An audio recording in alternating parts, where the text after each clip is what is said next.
Private Mikhail Arsenyev trudged through the endless white plains outside Vyazma, the wind cutting his face as if the steppe itself resented his presence. The retreat had broken the regiment's cohesion. Scattered squads were reuniting in the dark tree line while German artillery thumped in the distance like a slow, impatient heartbeat. Mikhail clutched his Mosin Nagant tighter, trying to ignore the gnaw of hunger and the metallic taste of fear. The forest ahead seemed silent, too silent. Snow clung to branches like ash on ruined rafters. As he scanned the ground, something small and oddly shaped caught his eye. A wooden toy? No, not quite. A smooth cylindrical shape, attached to a stubby handle half buried under frost. He crouched to study it, the object strangely clean despite the chaos of war around it. The lacquered wood reflected a faint shine, almost cheerful against the drab landscape.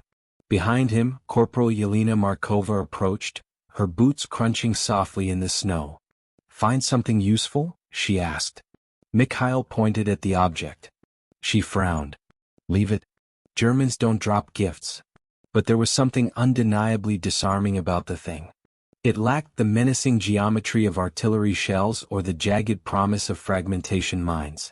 If anything, it really did resemble the kind of toy a child might toss in summer grass. Wrong only in context, wrong because it was here, in death's domain. A distant scream shattered the illusion.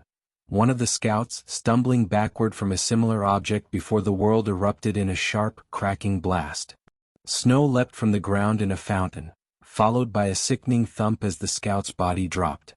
Yelena swore, dragging Mikhail back toward the trees. "It's the new German traps, small grenades, damn things. They hide them everywhere." But even as she spoke, she seemed uncertain. These didn't match the descriptions circulating among the troops. Whatever these objects were, too polished, too neat, too deliberately placed, the Germans wanted the Soviets to think they were harmless. Mikhail glanced once more at the toy as they retreated. Something in the way it rested, nestled like bait in the snowdrift, told him this was not a weapon meant just to wound or terrify. It was meant to deceive. And deception, he realized, might be deadlier than steel. By nightfall, rumors spread through the encampment. Strange German grenades disguised as toys. And no one yet understood just how devastating they truly were. Hundreds of kilometers away, in a dimly lit workshop on the outskirts of Königsberg, engineer Otto Hagemann adjusted his spectacles and examined the prototype in his hands. The grenade was small, far smaller than the standard steel hand grenade, and lacked the imposing silhouette soldiers had come to recognize. Instead, this new design mimicked harmlessness.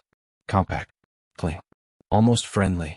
The idea had been born not on the battlefield but in a conference room, where Wehrmacht strategists discussed the psychological exhaustion of Soviet troops. They needed something that would exploit that fatigue, something that didn't just kill but lured.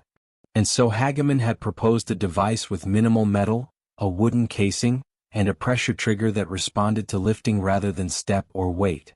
Anyone curious enough to pick it up would seal their fate. Officially it was designated the E-39. Unofficially, soldiers began referring to it as the Spielzeugranate, the toy grenade. Yet Hagemann had never intended it to be whimsical. His notes were clinical: compact unit increasing probability of close-range casualties. Optimized for psychological manipulation. But as production ramped up, the weapon shifted shape. Propaganda officers insisted on a smooth finish. It must look benign, they said. Familiar. Even attractive. Hagemann resisted at first. He was an engineer, not a toy maker, but eventually capitulated. War demanded strange compromises. In another corner of the workshop, an assistant sanded the wooden shells, making them almost elegant. Hagemann felt a twinge of discomfort. The more refined the casing, the more dangerous the deception became. The weapon no longer felt like a tactical innovation. It felt like a trick played on human instinct itself. Late one evening, as snow pressed against the workshop windows and the heater sputtered unevenly, Hagemann paused his work. He imagined a soldier, tired, hungry, cold, spotting this harmless-looking thing on the ground. Would he think it useful? Would he think it salvageable? Would he think it safe? A moment's curiosity would become a violent erasure. The thought settled heavily on Hagemann. He wondered whether he had crossed a line invisible to military doctrine yet unmistakable to conscience. But conscience had no place in war factories, and by morning the first shipments were on their way east. He signed the transport papers in silence. The toy-looking grenades, his grenades, were headed straight into the maw of the Eastern Front. By early March the grenades were showing up everywhere. In abandoned trenches, beside frozen supply crates, camouflaged in tree hollows, even scattered across half-destroyed villages where children used to play.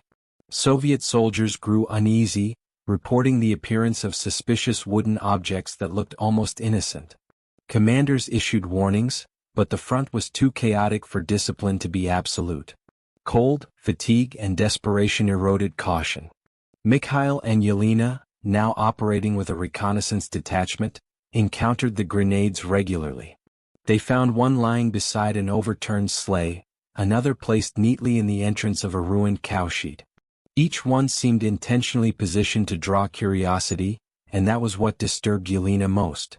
One evening, they reached a shattered hamlet where a handful of civilians had remained during the fighting. Among them was a young boy, perhaps 10, who shyly clutched a wooden cylinder he insisted was a German pencil. When Yelena saw it, her blood ran cold. She snatched it away, hands trembling, and hurled it into a well before the boy understood what was happening. The explosion rattled stones loose from the rim. Afterward, the villagers looked at her with a mix of fear and gratitude. The boy's mother wept silently. Yelena couldn't shake the image of what might have happened had they arrived minutes later. That night, Mikhail and Yelena shared a cigarette beside a dying fire. Snow fell in heavy flakes, muting the world into a soft whisper. "It's not just a weapon," Yelena murmured. "It's a hunter." Mikhail nodded. "A weapon that waits." The psychological effect was taking its toll.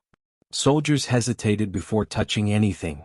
Helmets, canteens, scattered rations, even their own dropped equipment. The Germans had created a battlefield where doubt itself was a minefield. The next morning, they discovered the remains of another Soviet patrol. No gunfire, no signs of struggle, only scattered pieces of wood and shreds of cloth. One of the grenades had been placed beneath a collapsed door, baiting someone to lift it as they searched the wreckage. The blast pattern was unmistakable. Mikhail stood over the crater, jaw clenched. "This isn't war," he said quietly. "This is entrapment." Yelena placed a hand on his shoulder. "War becomes whatever brings death fastest." But there was something darker stirring beneath her words, a frustration that transcended strategy.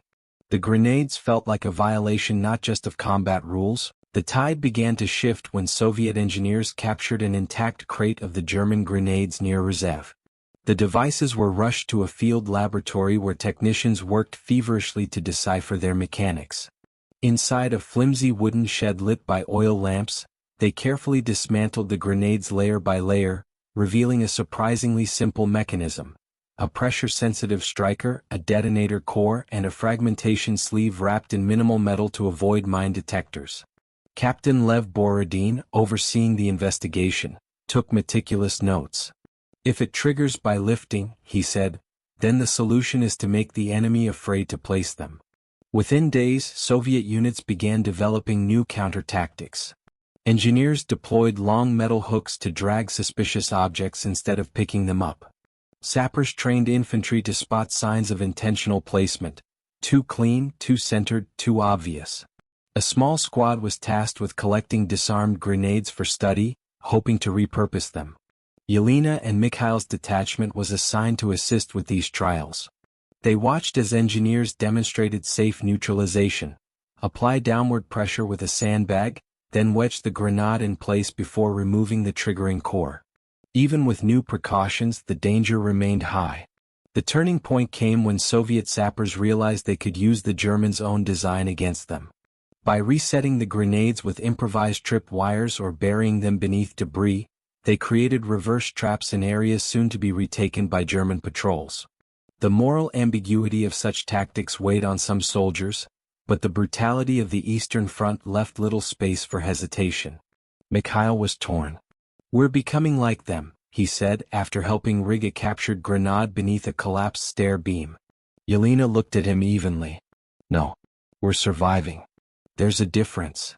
The next day, a German patrol walked directly into one of the converted traps. The resulting explosion echoed across the frozen fields, followed by a brief, startled silence. Soviet troops exhaled with grim satisfaction. Yet victory felt hollow. Mikhail found himself unable to shake the idea that every side, once desperate enough, became indistinguishable in its cruelty. Still, the new countermeasures were working. Soviet casualties from the toy-looking grenades began to drop. Reports indicated German soldiers were growing wary, too wary to casually deploy the devices. Small wins measured in lives. Years after the war ended, Mikhail found himself standing in a quiet museum in Moscow. The halls were filled with relics, rifles, uniforms, rusted tank parts, but none drew his attention like the small glass case near the center of the room. Inside it sat one of the grenades. Polished by time, harmless now, drained of its terror. It looked even more like a toy under the warm museum lights. A small wooden object, almost quaint. Visitors passed it without a second glance, unaware of the devastation it had once wrought. Yelena, now a historian working with Veterans Archives, joined him. "Strange, isn't it?" she said. "How something so small nearly changed the rhythm of the entire front." Mikhail nodded slowly. "It killed good men. And children. And it made us afraid to touch anything that wasn't ours." She crossed her arms, staring at the grenade. War engineers don't think about what happens decades later, how objects outlive their cruelty. They don't imagine them behind glass. Mikhail's memories resurfaced. The boy in the hamlet, the shattered patrol, the deceptive shine of wood against snow.